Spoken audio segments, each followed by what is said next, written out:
Hi, welcome to the Bathtub, where when you hear this special theme song, Singing in the bathtub, happy once again. Watching all my troubles go swinging down the drain. watching all my troubles go swimming down the drain. That's from the immortal Tweety Bird and his orchestra, the Les Brown and the Band of Renown with Tweety Bird singing in the bathtub. I'm hoping we don't get sued for that, but we probably will get sued for it. But I couldn't resist playing that. I used to play it. I played it in the past before all these people started getting so obstreperous about their rights to music and so forth.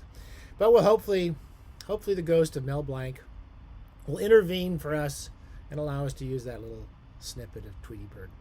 Anyway, I'm redoing some of these. We're doing this again. It's the Cruel Light of Day. It's the post-tech version. Blah blah blah. I've gotten rid of all the sound effect people. I sent all the special effects team back to Pismo Beach to live with their mother, and it's just us here with our special little microphone, with our own personal version of Tweety Bird over there in the corner. Lucky's hiding in the closet because the guy came here to try to fix the back porch, so she's living in terror today. Clear mountain water, and I just wanted to say this. There's something about the light today. I have an angelic glow about me. That is not me. That's purely that's the cruel light of day, giving us a sort of peculiar haze, making me look far more beatific than I've ever felt.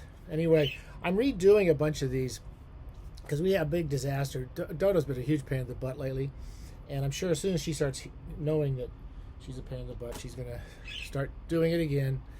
Anyway, I want to redo some things. I did this 3 or 4 times last week, and I was never happy with the way it sounded, how it came out. I know it's hard to believe that I would actually throw out one of these totally pointless talks. I mean, I have talks on this YouTube station where you can't even hear me speaking because there's so much noise in the background and because I don't have a decent mic. We're going to do this again, though. This is our 3rd volume of the wonderful, wonderful Arabian Nights, Tales of the 1001 Nights. This is volume 3. For those of you who've been following the Bathtub since since Martha Ray was one of our regulars, back in during the USO years of the 1940s, when we started this ridiculous excuse for a booktubing show, we started reading through the 1001 Nights. I've always wanted to read them all the way through. I was daunted by the fact that they were very hard to get good copies of, and the famous translations such as Richard Burton's, and there's another 4-volume edition I had for years.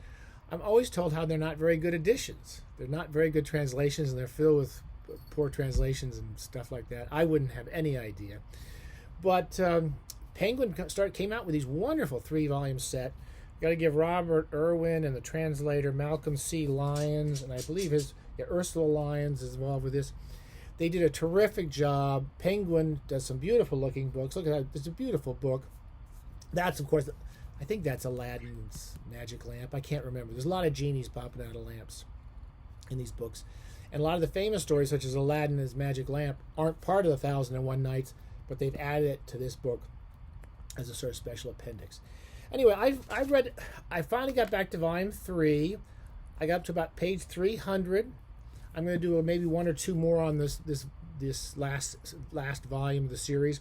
We've been talking about 1001 Nights in relation to another one of our favorite bathtub reads, John Barth. We've been reading through John Barth's books still since the USO tour days, and before he was born. This is how prescient this show is. 40 years before his first publication, we were talking about John Barth during the USO tour with Martha Ray and the Andrews sisters. Chimera, I think it's pronounced Chimera. We're going to talk about this book fairly soon, but the reason I'm mentioning it is because this is the first time I ever really knew Scheherazade, the star of this 1001 Nights. She's a walk-on character and a walk-off character in the Chimera book, this wonderful retelling of all these old stories. Anyway, just as a quick synopsis of what we talked about, over the past 40 or 50 years. The setup of the 1001 Nights is a big, huge frame narrative. It starts off with some horrible guy. I forget why he's upset. I think his wife cheats on him or something. He's some big emir. He's some big, Arabian prince or king or something. And he goes from town to town, terrorizing people, taking the most beautiful virgin in town, usually the king, all the king's daughters all happen to be beautiful virgins. I don't know how that works. Taking her home, having sex with her, and then chopping her head off and chopping off the heads of everyone in the village. He's a real mean bastard. And like lots of mean bastards in these books, his head is turned by the love of a beautiful woman. The beautiful woman is Scheherazade, and he takes her to bed, and the whole frame story is that she has sex with him, just has wild sex with him, and they have a great time. And then she tells him a story before bedtime, and she ends every story in the middle, or at a kind of what do you call them, a cliffhanger, the cliffhanger. So she always ends each story, so the next night he has to come back for more sex and more storytelling. It's 1,001 nights of great sex, great storytelling. Barth is, of course, interested in the notion of the connection between sex and storytelling. And bathtubs, bathtubs, storytelling, sex, they all kind of go together. And so we have 1,001 Nights. At the end of the story, Scheherazade, as I've been told, I haven't gotten there yet, so I can't be sure this is what happens. She transforms this king into a wonderful man, and they have a lovely life. There's a lot of women like that in literature.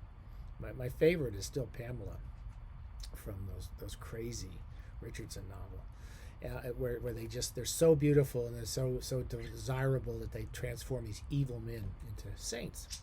And he becomes a wonderful man, and they have a wonderful family, and they live forever, and they have no trouble with it. Their obstreperous parakeets have total respect for them. Anyway, I'm about 300 pages into this one. I've just not too long. I read there's a wonderful story here about Hassan. It's one of the minor characters, but there's most of these stories go on for 150 pages. And they're often these characters. I believe Hassan's a merchant. I'm several weeks late running these pieces, so I forget all the details as usual. But Hassan is he's a merchant, and there's 2 or 3 stories very similar at the beginning, where they become enamored of some genie's daughter or some magical prince's daughter, and she's so super beautiful that these central characters have to. One guy actually sees her picture or just hears about how she's beautiful and falls in love with her. And the first 2 long stories are about these guys who go off and find these women and marry them. And then Hassan, which is the really fun story, goes on quite a long time. After he captures this goddess, basically, who throws on bird outfits and flies around like a bird, along with her singing bird friends. It sounds ridiculous, but you just totally enjoy the stories. He marries her, and then she gets kidnapped by another genie, and then he goes to some island millions and millions of miles away, where even genies have trouble getting to. And he goes to get her, and there's lots of adventures bringing her home. And at the end of most of these stories, especially the long ones, it's like, they end with, they were happily ever after until death, the destroyer of all happiness and the separator of all lovers, came along and tore them apart. So the stories end like that. So anyway, that's all I can say is it's a great series. It's the Bathtub's bliss. It's Bathtub bliss reading these stories.